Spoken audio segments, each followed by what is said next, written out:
Today we'll be showing you our basic bushcraft backpacks. The old 3B. Let's head outside and open them up.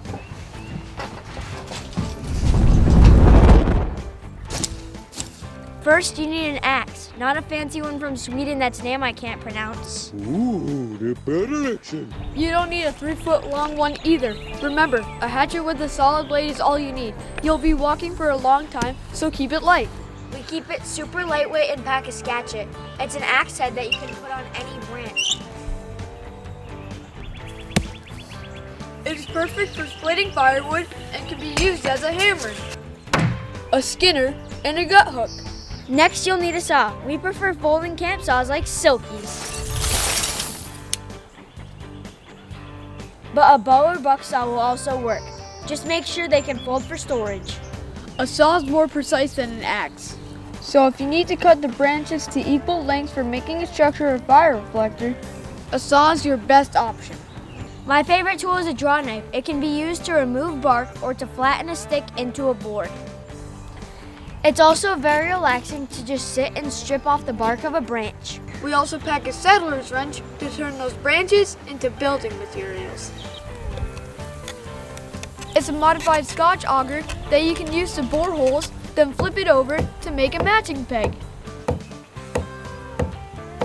We've made stools, mallets, hobo reels, and more with our settler's wrench. I've got to head to baseball, so Sam's gonna take over for me. Obviously, a great knife is always needed.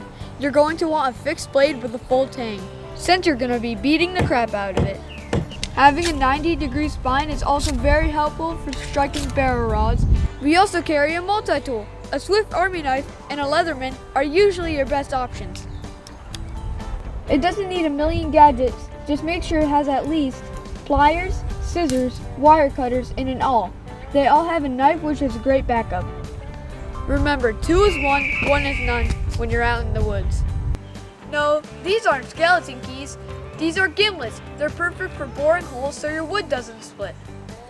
That's the last thing you want when you're in the middle of building a project. We also carry a nice heavy-duty tarp. It should have plenty of tie-offs to build different structures, or to carry firewood or gear in. In an emergency, you can also double as a backpack. But it's not the apocalypse. We're going camping. So that takes us to backpacks. You don't need $1 million backpack for a bushcraft trip. What's most important is keeping your stuff dry, not a bunch of pockets and zippers. We're using a waterproof backpack from Roaring Fires. Perfect for carrying just what you need.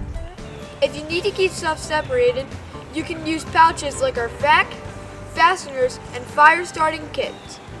You can get pre-made first aid kits from companies like MyMedic, or you can just make your own. Our fastener kit has infinity straps, paracord, duct tape, zip ties, and many other items we might need while we're out on an adventure. The fire starter kit has a few fire sources, a Bic lighter, water and windproof matches, and a ferro rod. We use the Hexa from Uberleben, which should last our entire lives. We also keep some dry tinder and a few other fire starters in the bag.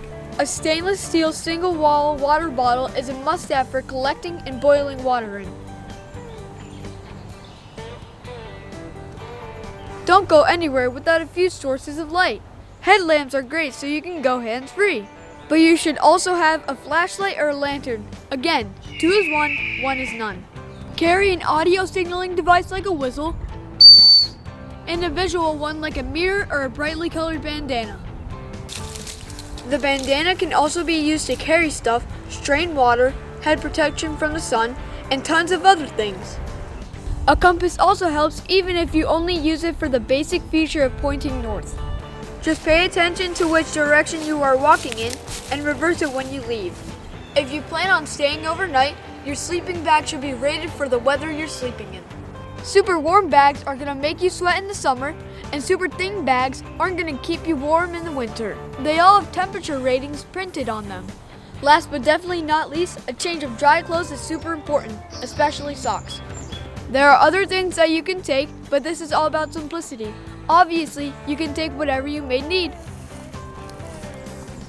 There are links to the gear we used in the description of this video. Or you can check out BottleBox. They offer the best of the best in outdoor gear.